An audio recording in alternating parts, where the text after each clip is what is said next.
विस्फोट हुआ, जिस्म का पता ही नहीं, भिन्न भिन्न टुकड़ों में बोटियां चली गई। और आपके लिए तो एक आदमी मरा है साहब, मेरे परिवार की तो रोटियां चली गई।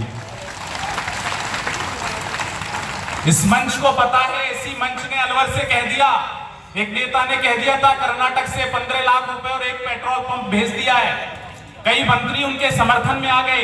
इस मंच ने अलवर में बैठ करके लिखा कि तुमने 10-10 लाख दिए हैं वीर प्रसूता माओं को, शहीदों के लिए जो सम्मान हो उसे तालियों की शक्ल दे देना, चाहे वो नोखा के शहीद हो, चाहे वो भारतवर्ष के किसी अन्य जगह के शहीद हो, जो भी शहीद है उनके लिए हमारे मंच ने लिखा कि तुमने 10-10 लाख दिए हैं वीर प्रसूता माओं को, क्या तुमने कीमत लौटा दी भारत की विधवाओं को?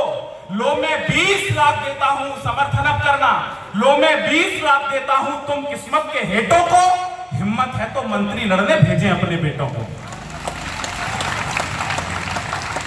और मेरे बड़े भाई ने कहा कि दुश्मन की गोलियां चल रही थी, होली गोलियों से खेलाए।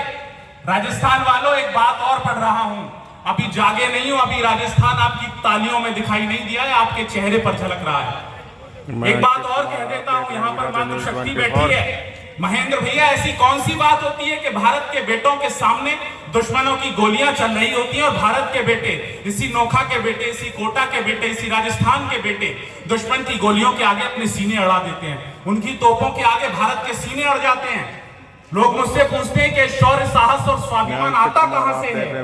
मैं एक टिप्पणी कर रहा हूं और आपकी तालियां उठ जाएंगी। मैं अक्सर कहा करता हूं कि यह शौर्य, साहस और स्वाभिमान भारतवर्ष की माओं से आता है।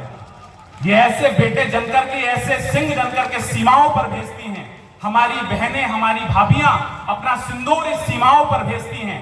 और राजस्थान की एक मां का स्मरण कर रहा हूं, आपकी तालियां उठ जाएंगी। उदयपुर के एक छोटे से गांव की मां, बेटा शहीद हो गया, पत्रकार बंधु यहां पर